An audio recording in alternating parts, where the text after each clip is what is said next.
একটা মেয়ের কাছে বাপের বাড়ি যেমনই হোক না কেন তার কাছে কিন্তু সেটাই স্বর্গ। হ্যালো এভরিওয়ান, আমি সুস্মিতা। আমার নতুন একটা ভিডিওতে সবাইকে অনেকখানি ভালোবাসা জানিয়ে আবার একটা নতুন ভিডিও শুরু করলাম। এটা হলো বাপের বাড়ি যাবার আগের দিন। মেয়েদের জীবনটাই কেমন, তাই না? নিজের বাড়ি কোনো দিনও হয় না, আমরা বলি শ্বশুর বাড়ি, না হলে বাপের বাড়ি। কি বলো তো, আমরা কোনো দিনও বলতে পারি না এটা নিজের বাড়ি। কি কপাল বলো তো। যাই হোক, বাপের বাড়ি যাব কাল, তার জন্য তো আগের দিন থেকেই ভীষণ খুশি ছিলাম। আর আজ এসছে পিসি। কি বলো তো, আজকে বেশি একটা ভিডিও করা হয়নি, যেহেতু আমার পিসি ভিডিওটা সেরকম একটা পছন্দ করে না, তাই ওই ছোট ছোট ক্লিপ নিয়েছি। আর এইদিকে পিসি এসছে, আর পিসি তো মাছ পাতা এত সুন্দর করে কি বলবো। তাই যখনই আসে পিসির কাছে বায়না করেই ফেলি, পিসি মাছ পাতায় করে দিয়ে যাবে। আর এই পিসি না মাছ মানে পাতাগুলো না আগের দিন আমার বাড়ি পাঠিয়ে দিয়েছিল, আমি সুন্দর করে গুছিয়ে রেখেছিলাম। বলে না, দুই একজনের হাতের গুণ থাকে, তুমি সেরকম করেই করবে, কিন্তু তার মতো টেস্ট কিন্তু হয় না। আমার পিসি রান্না বলো, পিঠে বলো, এগুলো খুব সুন্দর করে, বাট আমি যতই চেষ্টা করি না কেন অত টেস্ট হয় না, ওই মোটামুটি হয়। যাই হোক, এইদিকে দেখো পিসি মাছ পাতায় চাপিয়ে দিয়েছে, আর আমার খেতে তো এখনই ভয়েস দিচ্ছি লোভ লাগছে, মানে দুদিন খাওয়া হয়ে গেছে তাও। যাই হোক, আর এরকম না পাতা উল্টোনো আমি পিসির কাছ থেকেই শিখেছি, এটা কিন্তু আমি ভালোই উল্টাতে পারি।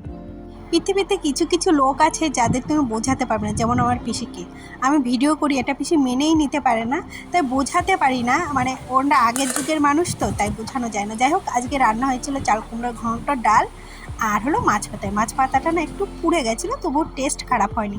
এই যে বৃহস্পতিবার বলে আলপনা দিয়েছিলাম, কিন্তু একটু বাদেই বৃষ্টি এসে না সব ধুয়ে দিয়েছিল। আর দেখেছো কতগুলো লক্ষ্মীর পাড়া দিয়েছে, মানে যেই পাড়াগুলো দিয়েছে তার উপরে আবার।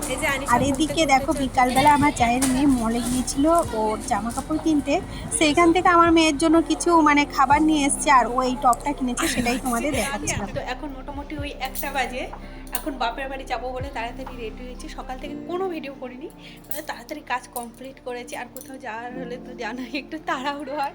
আমার সামনের বাড়ি জানলা থেকে আমাকে দেখছে, আমার হাসি পাচ্ছে। আর এই যে আনিশার পুজোয় জামা দিয়েছে, সেটাই এখন পরে মানে ও যাবে। ওর জামা কোনো চয়েস হচ্ছে না, ওর বাবা এখন বলছে ওটাই পরাও, তার জন্য ওই যে পরানো হচ্ছে। এই যে ওর পিসি ওকে জামা প্যান্ট পরিয়ে দিচ্ছিল, আর একটু বাদেই মেয়ের বায়না অনেকে এইটুকু প্যান্ট পরবে না, ফুল প্যান্ট পরবে। বাট আমি ওর মতটাকে গুরুত্ব দিই, কিছু কিছু ক্ষেত্রে, সব ক্ষেত্রে না দেওয়া হলেও। কেননা ড্রেসের ক্ষেত্রে না সে যদি পরে কমফর্টেবল না হয়, আমার মনে হয় না সে বড় হোক কিংবা ছোট, তাকে বিরক্ত করা দরকার। আর আমার সাথে যাচ্ছিল আমার জায়ের মেয়ে। ওইটা ছোট বলে পরবে না, এখন ফুল প্যান্ট পরেছে। করবো আর 2টোর সময় ট্রেন আর এই যে আমরা সবাই রেডি হয়ে এখন যাচ্ছিলাম, আমার ননদ একাই বাড়িতে আছে, এখন আপাতত বাড়িতে কেউ নেই, আমার যাও বাড়িতে নেই। তারপরে এই যে স্টেশনে চলে এসেছি, আর এই স্টেশনটা আসলে যে আমার এত ভালো লাগে কি বলবো। চারিদিকে এত সুন্দর গাছ, মানে দারুণ লাগছিল স্টেশনটায় এসে।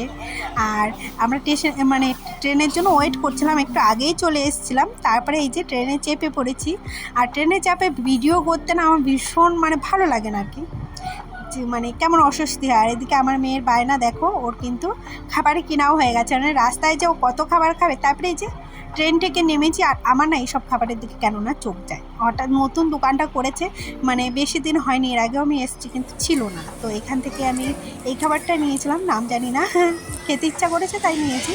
এটার নাম জানি না, তবে 60 টাকা দাম নিয়েছিল। 60 টাকা মানে অনেক টাকাই, তাই একটাই কিনেছিলাম, সবাই খেয়ে মানে সবাই মিলেমিশে খাচ্ছিলাম। যেহেতু বাড়ির থেকে ভাত খেয়ে বেরিয়েছি, অযথা টাকা নষ্ট করবো না বেশি, টেস্টটা জাস্ট পেলেই হবে কেমন খেতে আর কি।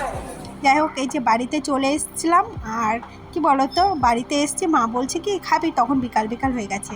আমি বললাম না কিছু খাবো না। আর এই যে বাড়ির জন্য একটা নিমকি এনেছিলাম, সেটাই মা খাচ্ছিল। আর এদিকে দেখি বৌদি আবার মুড়ি নিয়ে এসছে, মানে মুড়ি মাখাবে, আমরা মুড়ি খাবো তার জন্য। আর চানাচুরটা না হেভি মানে দারুণ ছিল।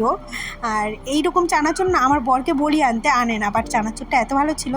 তারপরে এই যে পুচকুটার জন্য যেই জামাটা এনেছিলাম সেটাই পরিয়ে দেখছিলাম আর কি, ছোটো হয় না বড় হয়, কিন্তু দেখলাম ঠিক সেম সেম হয়েছে। আর পুচকুকে দেখে তো আমার কি ভালো লাগছিল, অনেক অনেক আদর করেছি জানো তো এরা। আর ও তো আমার মেয়েকে কিছুই ধরতে দেবে না, কেননা ওর সব জিনিস, যেই আমার মেয়ে কোনো একটা জিনিস ধরছিল না, ও ঠিক সেটাই কেড়ে নিচ্ছিল। মানে এত ছোট হলে কবে হবে কি, ওরা এই বাইরে মানে ওরা দুজনে এরকমই খেলছিল। আর পুচকুকে দেখো কি দারুণ লাগছে, তাই না? দারুণ লাগছিল ড্রেসটা। আর এই যে রান্নাঘরে এসেছি, রান্নাঘরে এসে দেখি বৌদি জোগাড় যন্ত্র করছে রান্নার। আজকে বাড়িতে রান্না হলো এখানে ডাল হচ্ছে, ভাত হচ্ছে, আর এই যে ভোলা মাছ রেখেছিল আজকে মনে হয় সকালে, সেটাই এখন রান্না হবে। ওইখানে বৌদি বসে সব মানে জিনিস গোছাচ্ছে, আমি কিছুই করে দিচ্ছি না, আমি জাস্ট ভিডিও করছি। আর এটা কি বলতো, এটা জোক মানে বারান্দায় উঠেছিল, সেটাই লবণ দেওয়া হয়েছিল। আর ভিডিওটা এখানেই শেষ করলাম, সামনে ভাই আসছে বলে আর ভয়েস দিতে পারলাম না, এটা ছিল রাতে। তো আজকের মতো টাটা, দেখা হচ্ছে নেক্সট ভিডিওতে।